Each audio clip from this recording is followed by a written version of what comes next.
All right, and now we begin today as we continue our series entitled Hear Her Voice. We have preaching and teaching that engages women, presented by Miss Beth Bramstedt. Before we begin, you want to tell us a little bit about yourself? Why the passion for preaching? Where does that come from? I'm curious.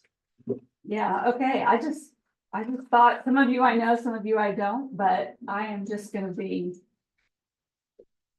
upfront with who I am and why on earth I would be talking about this subject. So, first of all, I didn't set out in my life ever to be a pastor or a preacher or to preach. Wasn't something I had ever thought of. In fact, I came to Columbia to go to journalism school because I was either going to write for a travel magazine or be an anchor for a news show or something like that. That's where my passion was really in writing. And then I married my husband and I needed to find a part-time job. We were also looking for a church.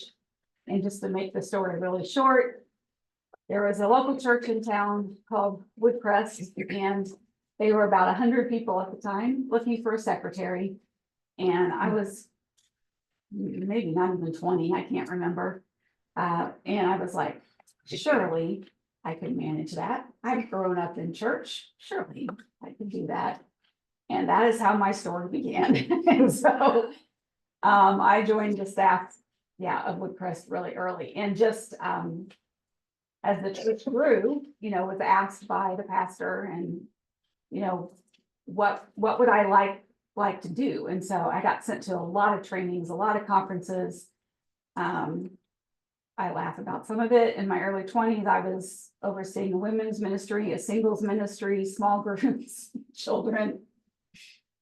Thank goodness those people had grace. But anyway, one day I had moved into more of a leadership position and was sitting at a team meeting, and we were doing a series coming up for Easter called Restore.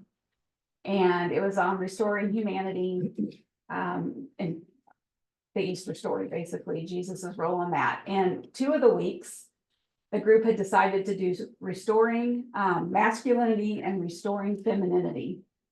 And that sounded great to me. I thought my fellow pastors were going to take that on. And I'm sitting in a meeting, and the lead pastor said, "So Beth, how are you doing on that message on femininity?" And I said, "What are you talking about?" And he's like, "Well, none of us are going to teach that message." And I was like, okay. And the lead pastor was like, "Didn't I ask you?" And I said, "No." Like, we have never had a conversation about this. So anyway, it's a humorous story now.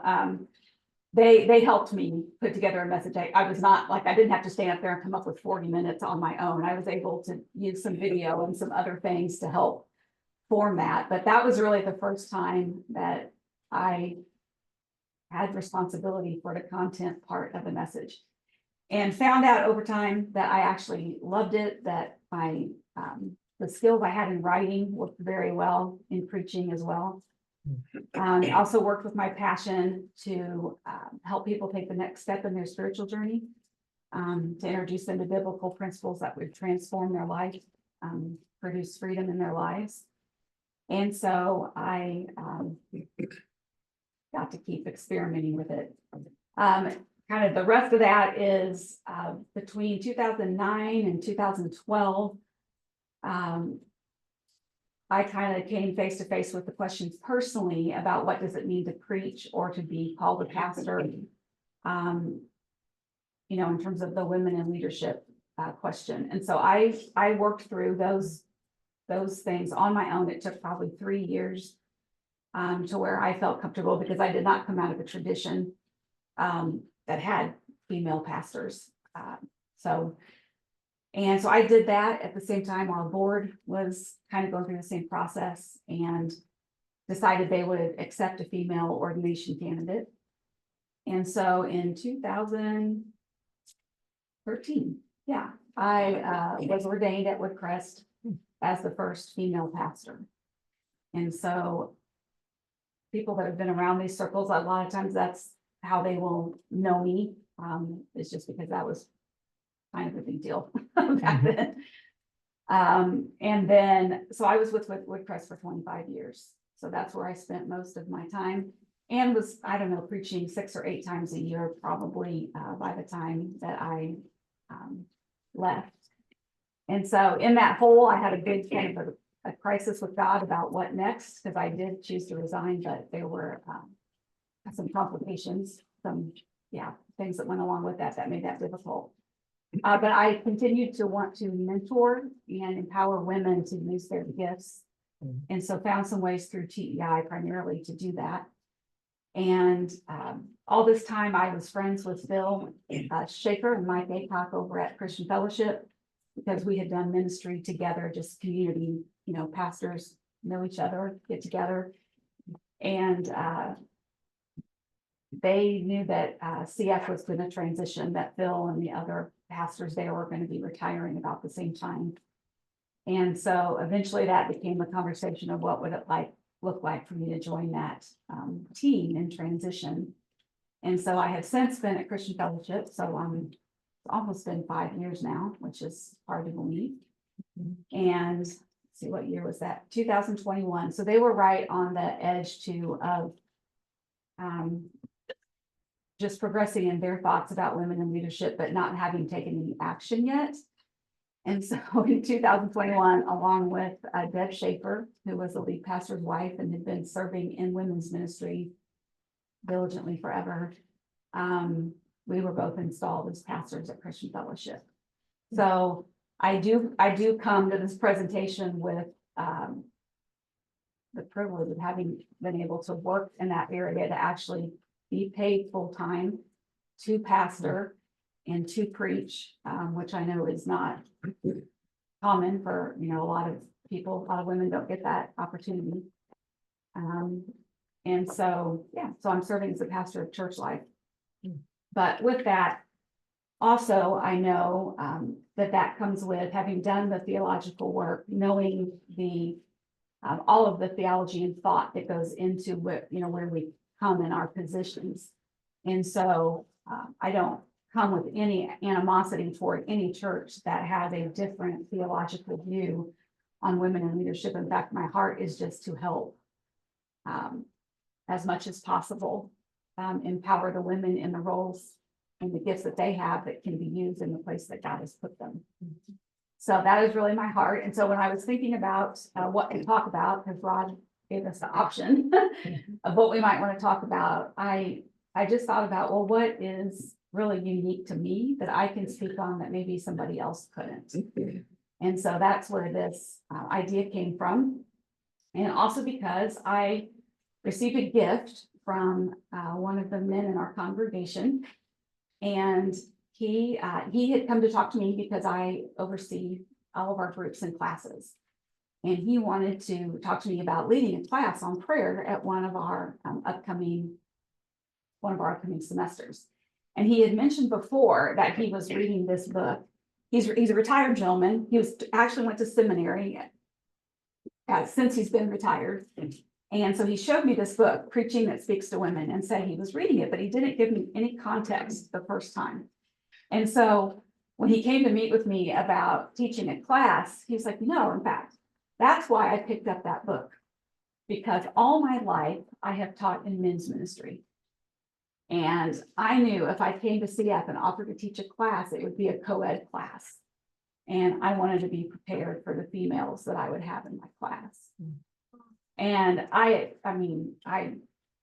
was kind of taken aback, and it almost brought me to tears, because I was like, what a gift.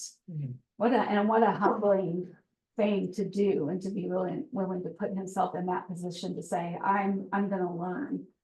And for him, that looks like this book. And so I was not familiar with it, so I had since gotten the book and read through it, and just want to share a combination of some things that Alice Matthews talks about that is not new. A lot of it's not new even to her, but things that we know about women, about stereotypes and gender biases, some things we know about learning styles and how we learn. And then I want to share just a whole bunch of practical ideas for those that might be thinking, I would love to engage women better. I really don't know how. I'm maybe not even sure what I could do in my context with my board or my elders, or with my own convictions. So I'm hoping something, at least something that we talked about will maybe spark a thought, a nudge from God that there is maybe something that would be helpful. So I'm just going to dive into what we know about women's stereotypes and gender bias. And I'm going to go through these first parts a little more quickly so we have lots of time for the practical. But anyway, so what we know first of all is that men and women are actually more alike than they are different. So that's one thing that we want to keep in mind. We are alike because Jesus's blood covered all of us. Mm-hmm. And in that sense, we are one at the foot of the cross. And so one of my favorite verses that speaks to this for oneness in general is Galatians 3:28. There is neither Jew or Gentile, slave or free, male or female, but we are all one in Christ Jesus. So in terms of the blood of the cross, we are more alike than we are different. So I would never want somebody to think that, that a male speaking is not connecting to women because there are so many things that make us alike. And that's what brings us together. It's brothers and sisters in Christ. With that, and that's also can be, well, I'll come back to that. One size does not fit all. So as women, there are differences from men, and there are lots of differences within women. So women are not all alike as well. And so a lot of times when trying to explain it, a lot of times when we're trying to be funny, we may spew out a stereotype of some kind. The women are more this way, or men are more this way, or several of the books, I can't remember what decade they were written in, but the waffles or spaghetti, or the Venus and Mars, and trying to make this distinction between men and women that is actually a cultural distinction. It is not a biblical distinction. And so we have gotten ourselves, I think, as the church, caught up in a lot of stereotypes and gender biases that we think are biblical, but they're actually coming from really, really well-intentioned Christian sources that may be that are more stereotyping. So I just want to kind of have that out there as a backdrop. One of the things that has been really helpful to me is some work that a young theologian named Jonathan Fincher has done. She did this early on. Actually, I think it was part of her dissertation for her PhD. But she grabbed from, instead of grabbing from culture, she grabbed from philosophy. Well, philosophy is culture, but the realm of philosophy has these things that they call family resemblances. And so family resemblances are a list of common characteristics, but they're not required. Okay, so it helps us see why certain things or certain people belong to a certain group without every group member having to have every single quality. Right, so if you think about your families, or you think about, if I just think about my family, my husband and my 2 kids, we are the Bramstedt family, but we are not all alike. We have some men, some women. We have some brown eyes, some blue eyes. But 3 of the 4 of us have an abnormally large head circumference.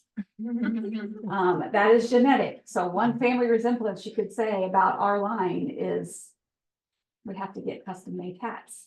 That is true, the men, especially with the men in the family. And so there are things that are family resemblances that you can say, kind of help people belong, but they're not every person has them.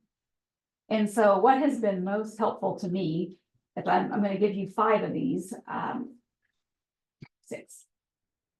6 things that in her work, Jonalyn would say our family resemblances for females. So a lot of females have these things in common, but not everyone. And so if you don't have one, you're not out of the family. Okay, makes sense. So the first one's pretty obvious, female body. So, yeah, physically, our bodies are made differently. A second one would be vulnerability. And vulnerability is in body and in soul. So generally speaking, I mean, our bodies are made different. We generally are smaller. We could be weaker in some areas. Not all women are weaker than all men. You wouldn't say that. But there is a vulnerability that women has in our bodies and in our souls. Interdependence would be a third one. And what that means is that that our identity emerges from intimacy. So most women will describe their role or their identity in terms of intimacy. So I am the wife of Chris, the mother of Brandon and Chandler, the friend of these people. And a lot of times those my intimate relationships are kind of how I define myself, as opposed to other ways, what I do or something like that. So again, not true of everyone, and not that that's not true of some men. Okay, so just so that I'm clear. Sensitive awareness is another one. Women can tend to have a soul radar for themselves and others. It's kind of where that phrase women's intuition comes from, or this, we can just sense things sometimes, have a sixth sense. Emotional intelligence. So we have experience in managing intense emotions many times, many emotions, many times, all throughout the day. So most women would experience that more than most men. Seriously. And then the last one is cultivation. And this one is fun for me, but cultivation is the ability to tend to others, ourselves, and the world. So I have two staff friends that I work with that both love plants. And they love gardening, and they love to do their landscaping, and they love to plant anything and everything. And I'll bring herbs to the office and such things. To which I say, I love that you love that. The last thing I want to do is be taking care of my yard, my flower beds, anything like that. I don't garden. I have one house plant. But what I can see, what others have helped me see is that I do love to tend other things. And so part of my pastoring, I would say, is I love to tend people's souls. So where might your soul need tending, and how can I come alongside you and help? So tending and cultivation can be a wide variety of things. So those are 6 of the things that I think are family resemblances that can help us. And when talked about that way, can be helpful. So kind of sticking with that same thought pattern, the closer that a preacher's assumptions are to women's realities, the more powerfully the message will speak to the issues of her life and heart. So the closer we know, the more assumptions we have that are actually true about women's realities, the more it's going to speak to their heart and their soul. So that's why it's helpful to know. It also is helpful then to preach to those individuals that we know and not to stereotypes. And I mean, most of the time, this is not intentional when people do this, but it can happen, especially if you're nervous. I just think of 4 men that have been pastors that have been put in positions to talk about hard subjects or something, and you're just nervous because you're just not even sure how to talk about it and want to be really careful with your words. And so, a stereotype or something can come out, and that happens, but, if we can think of individuals, so when you're preaching, think of the women that you know, and you're actually trying to speak to those women, you will just engage the women in the congregation better. Preaching can subtly reinforce gender stereotypes, or it can reinforce a clear, godly view of womanhood. So we'll get more into this with the practical examples, but there are so many ways and so many places that you can talk about what biblical womanhood looks like. That you don't even need to get your stereotypes. And women need a clear godly vision of womanhood, because they are reaching and grasping for straws everywhere from what the culture is trying to say to them about what a godly woman looks like. And even the Christian culture.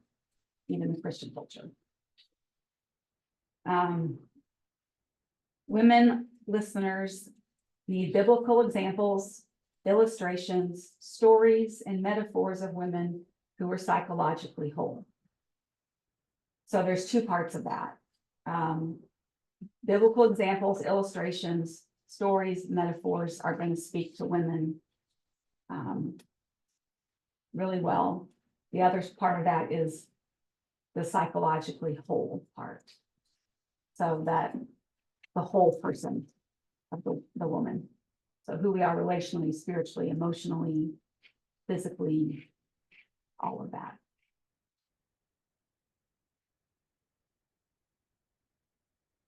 Okay, any questions? You're like, I need to ask this now, or I'm going to forget, or it's going to keep me off track. Write it down. I'll get them later. Okay, yeah, that's why I did bring copies of my notes, because I didn't write it in I'm not speaking in a really good outline form, so yeah, these are written down back there. Okay, so the next section is a little bit about how we learn. And so Alice Matthews is, let's see, she is the Distinguished Associate Professor of Educational Ministries at Gordon Conwell. So that's where she is. She has done a lot of work on learning styles. So that's one of the things that she's known for and teaches in her university across the board, not just related to women. But so these are things, these are 6 learning styles. I'm not going to name them, but these come from the 6 learning styles that she talks about in her book. Okay, the first one is this. So it may be the testimony of another woman that helps women begin to know that God in heaven loves her with infinite love. As she hears another woman pray, she may learn about the possibility of having her own personal conversation with God. So one of the learning styles is people that learn from hearing stories of other people or watching them. So in our preaching and in our teaching, anytime that we can either share a woman's story ourselves, have a woman share her own story, whether that's in person or on video, having women in our church doing other things. If they can't preach, can they pray? What can they do so that women see other women modeling it, so they know what kind of relationship with God is possible for them? Okay, so that is one kind of learner that's going to learn very concretely, more so than what you may be saying from the pulpit in your message. Other women need to hear that it is good and right for them to pursue whatever education and experience they need to be all that God has gifted them to be, and that they have gifts that God has given them to use for his purposes. So there is a group of women that they want to know, what are their spiritual gifts? What has God gifted them to do? What has he called them to do? And how can they do that in your setting, in the church setting? And again, different churches may have different limitations on what that is. But being clear and even speaking with those limitations, still letting them know their options is something that they are longing for because they want to know their purpose. And I know many women who have gone to seminary or taken classes. I mean, TEI would be the same way. The women that come to TEI classes, they just want to be skilled and get better at what God has asked them to do. They're all not necessarily on a path saying, I want to be able to preach or pastor, although some are. And so, yeah, and as it relates to spiritual gifts, that may depend theologically where you land as well, because I know there are so many nuances. I would say, which is my personal beliefs, is that the spiritual gifts aren't limited. And so God didn't withhold the gift of leadership or the gift of teaching from women, generally speaking. And so you'll have women, we will have women in your congregation with those gifts. So where could they use them? And how can you empower them to use them? For some women, sermons work best when they reach into the narrative biblical literature. A pastor does well to use stories of biblical women's direct experience with God. So anytime you can take a female character and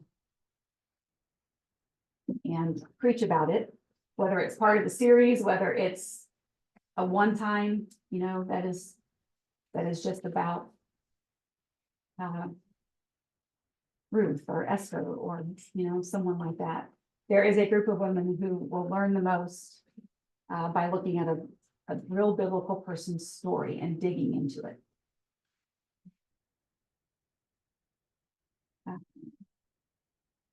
Some women need to be called to a God-sized image of their God.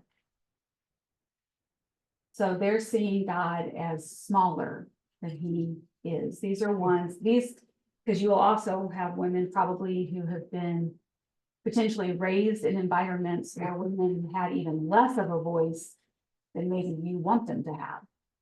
So maybe they don't share their opinion ever. Maybe they feel like they're less than. That is a reality too. I have helped try and empower women who felt like they had nothing to give, that God hadn't given them any gifts. And so they need a bigger image of their God. How does God see them? And so there are passages there that are helpful. One of the specific ones, they need their view expanded, such as seeing God as a mother, nurturing and comforting us, or as an Azer.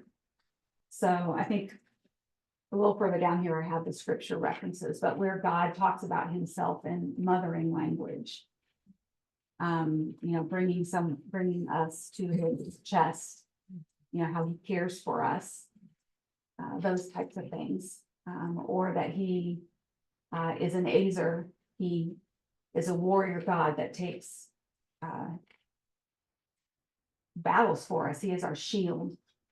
And if you guys are unfamiliar with that word Azer, Azer is also the word for helper that is used when God made Eve. So the suitable helper is an Azer, and Azer is also used to describe God. So you talk about enhancing a woman's view of how God sees her, to be able to say, God talks about you in the ways he talks about himself. And there are things that you bring. And that warrior protection thing is critical. And you've engaged their heart and their soul. It is helpful for women to see and understand that they can be both a Mary and a Martha. I love that phrase and this actually came from our new receptionist. We just hired her. And our receptionist job is full of tasks. It's, full of all the things she's gonna do to keep us organized and things running smoothly. But she said, the reason I'm so excited about this job is because I get to be both. I get to be a part of a place where I'm nurtured in my spiritual growth, or I get to go to a staff meeting and spend an hour with God and sit at his feet. And I also get to serve. That it's not one or the other that I'm having to choose, and that there is value in both of those roles. And so for our women to know that, again, it will change the way they see themselves and the way they see their world and what God has asked them to do. And women are stimulated when they hear preaching based on the lives of great women in the Bible. Yeah, that is the one across the board. Of all of the things that she mentioned in the learning styles, is that if you could only pick one, including women's stories in your preaching is going to be the most impactful one that you can do. Any questions on that section? All right, Yeah. I'll throw one out. So I was just telling the story of Noah to a group of junior high girls. And as you're saying this, I'm thinking, I probably should have thrown in that Noah's wife. Like a lot of times the biblical stories, the key person is a male. Yes, yeah. Right? So do you have any comments about the person barely named, which is Noah's wife or his daughter-in-laws? Yeah. In any way to incorporate that? I can. Yeah, no, that is a great point. Okay. Because those stories probably haven't been told like that. So Right. they've never stopped to think about what part Noah's wife had in that story. Mhm. And so doing a little research and talking about it from her perspective, that's a genius. Yeah. Mm. And anytime you could do that, I would say, because I'm looking at Nate back there, the same thing would be true, like as we're reading the Bible, a lot of times, because the Bible talks about Jew and Gentile, which we speak about a lot. They were very culturally different, but a lot of times we don't necessarily know what country somebody was from. And so we just bypass that. So we'll talk about such and such a character, but just stopping to mention where they came from does the same thing and engages the multicultural people in your congregation as well, that they matter. There's people in the Bible from all different ethnicities and countries. Yeah, that's good. That's really good. Okay, so I don't know why I think this is the fun part, but most of these examples I'm going to give you are just things that I've actually been a part of. I've actually seen done or meant something to me. So I'm not pulling examples from other pastors out there from other cities and other like national speakers or anything. The first one here is set aside your Mother's Day message to talk about a woman from the Bible. So my first 2 years coming into CF when I was healing, so I was not on staff yet. Phil Schaefer was our lead pastor. I believe 2 years in a row, he talked about a female character on Mother's Day. I believe one year was Ruth and the other year was Mary Magdalene. And I just remember sitting there thinking, just wanting to say, thank you, because we don't hear these stories, and to hear him engage a female character, and as a man, just gave me that much more respect for him as well. And the other women that I talked to that happened to be there were felt very similar. So that's one example. bring in a female guest speaker from the community if you can do something like that. One great example would be Jane Williams. Jane happens to be part of our congregation, so she has done that for us multiple times. But she is not a pastor by title. And so she is an executive director of one of our nonprofits. And so that could make a difference in terms of theology, whether some of our churches could bring in a female guest speaker that was not titled a pastor.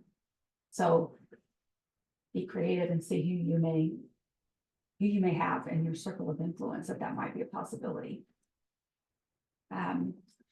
Third, use the passages that I hit on this a little bit. Use the passages that describe God as mother or God as Azer.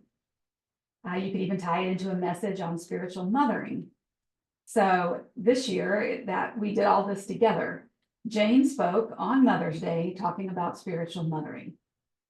And so she used, several other verses that talk about God as mother. With the theological clarification that God is not male or female, he transcends gender. And so how that view of God can help us. And then, the word Azer I mentioned, but it's in the Old Testament 21 times. Twice it's used in Genesis, talking about Eve. 3 times it talks about the nations that Israel turned to for assistance, but 16 times the word Azer is used to describe God. So those are powerful scriptures to look into. Do you have any favorite passages where that word is kind of highlighted or centralized? Yes. Why did I? Yeah, Oh, I was like, reference them. and if you Google it too, but we put our hope in the Lord. He is our help and our shield. That is Psalms. I just didn't write down what verse. We put our hope in the Lord. He is our help and our shield.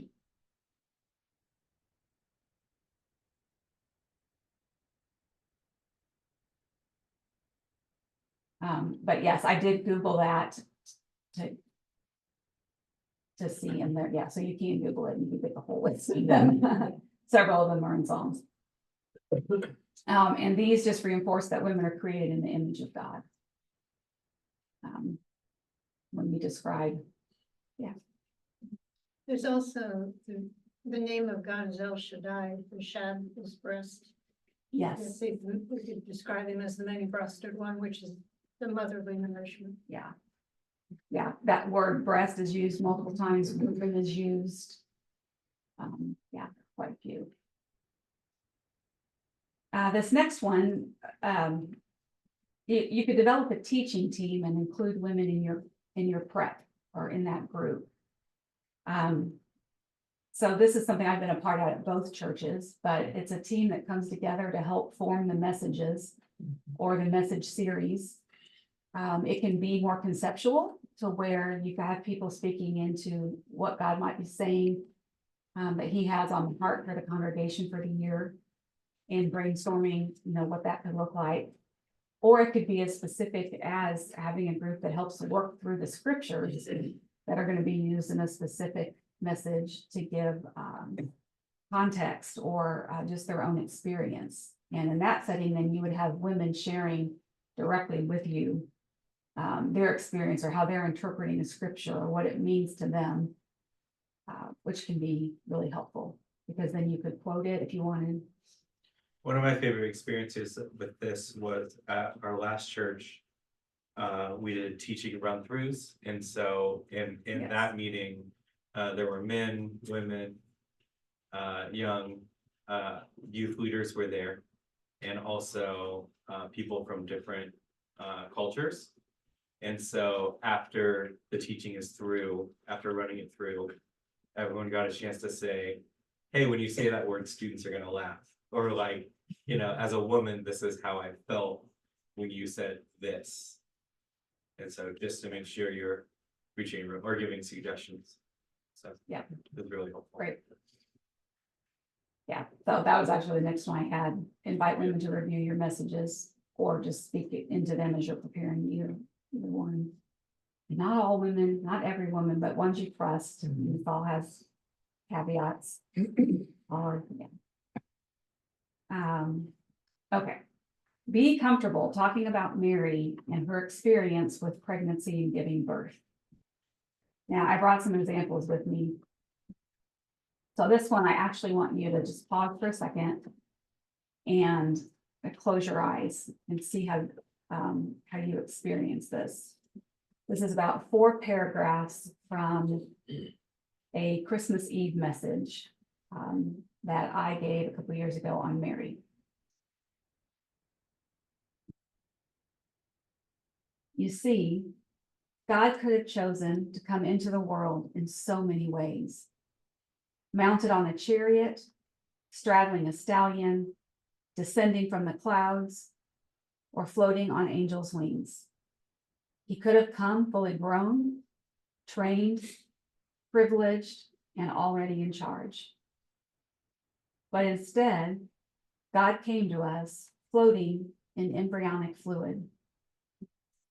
There was a moment in history when Jesus was conceived, when he began to form and to take shape, when he was embedded in Mary's uterine wall, when his presence was not seen as a star or heard as an angel's voice, but was felt as the nagging discomfort of morning sickness. A time when he was enclosed in darkness, tucked into the safety of Mary's womb, possibly even sitting on her sciatic nerve. What does it say about a God who is willing to be attached by a placenta for nourishment in his own life and creation, to wait and grow and be formed in a human womb, to come into this world tiny, naked, and afraid, to be fearfully and wonderfully made, just like us, to trust the process of childbearing with a human mother. It tells us that, like Mary, we too are ones in whom God dwells and delights.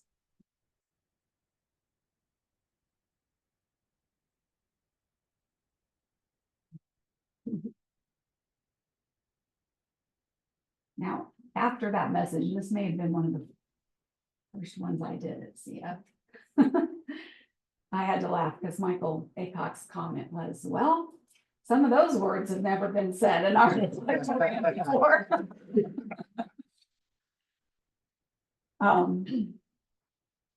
But does that, for the ladies in the room, how did you feel? I think I heard like a couple of people kind of giggle even when you said like sitting on like the sciatic nerve. I'm just like, that's exactly what it feels like. And I don't know, I think I would have felt like really, yeah, just like hearing about Jesus' entrance into the world in that way of like, yeah, I haven't thought about it in detail like that, but I've experienced, right, childbirth. Yeah. And those weren't all my words. Some of that was adapted from a book called Honest Advent by Scott Erickson. So It certainly makes more vivid the humanity that Jesus entered. And from a woman's perspective, having given birth,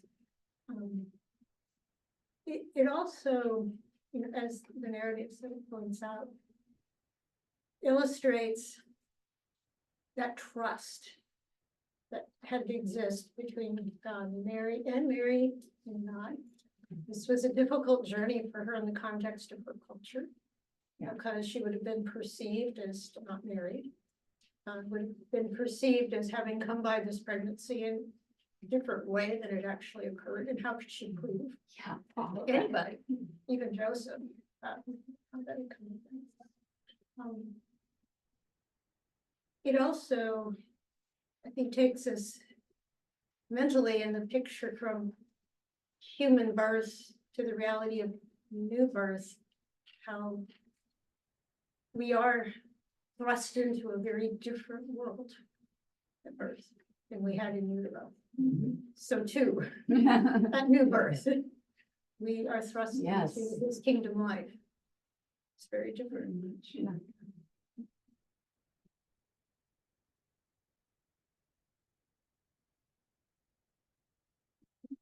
Just keep on going. Another practical application is you can read and quote from female theologians and scholars. So, yeah, if you're reading them, they're going to influence your thinking. And whether that just influences the message or whether you directly want to pull it out and quote them. We tend to do that because we're kind of educating our congregation at the same time that all perspectives matter. And so I had one. I am watching the clock, but You're doing good.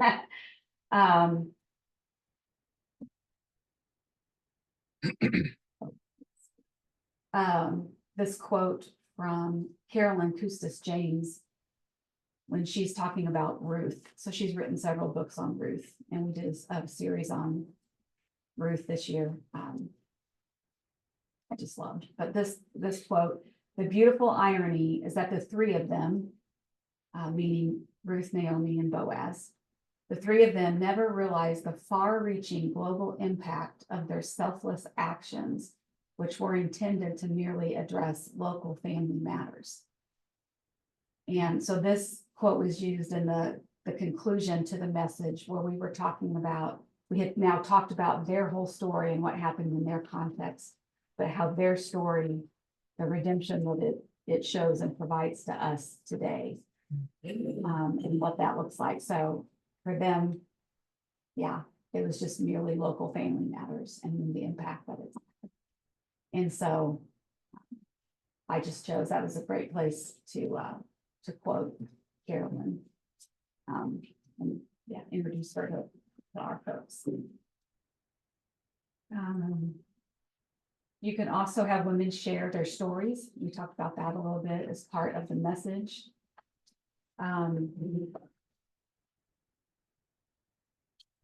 As of this past Christmas, actually a year ago,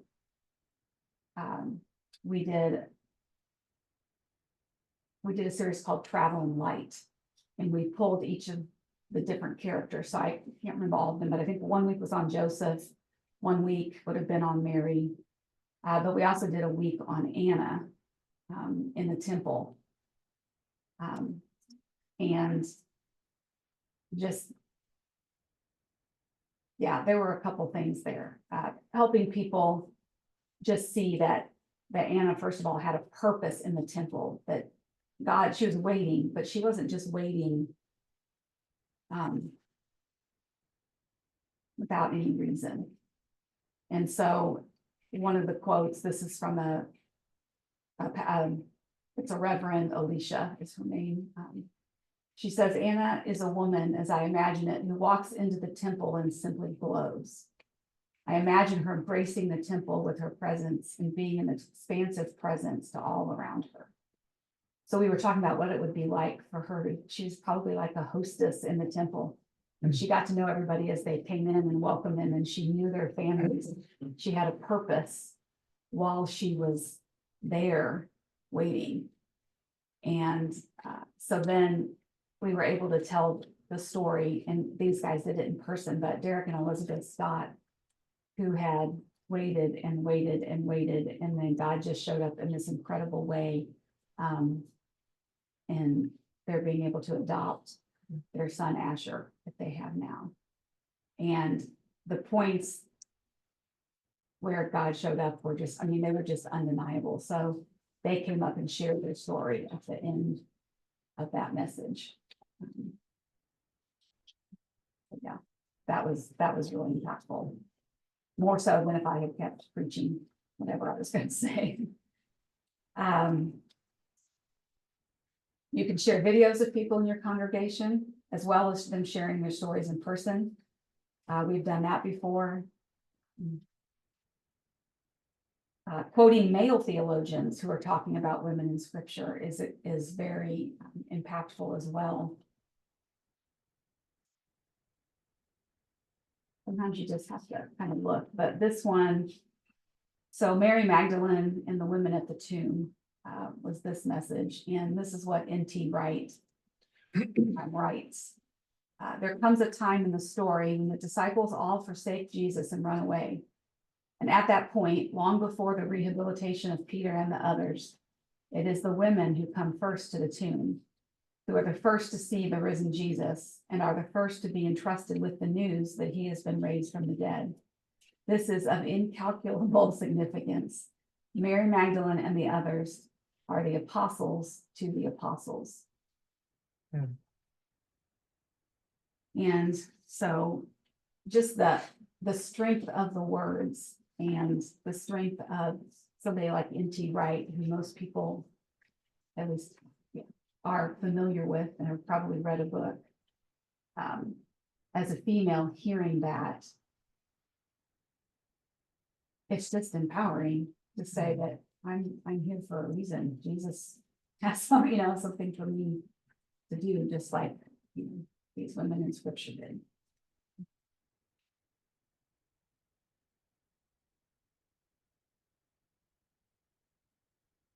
Another fun thing we've done is we've done a message series on biblical pairs. So Deborah and Barak, Priscilla and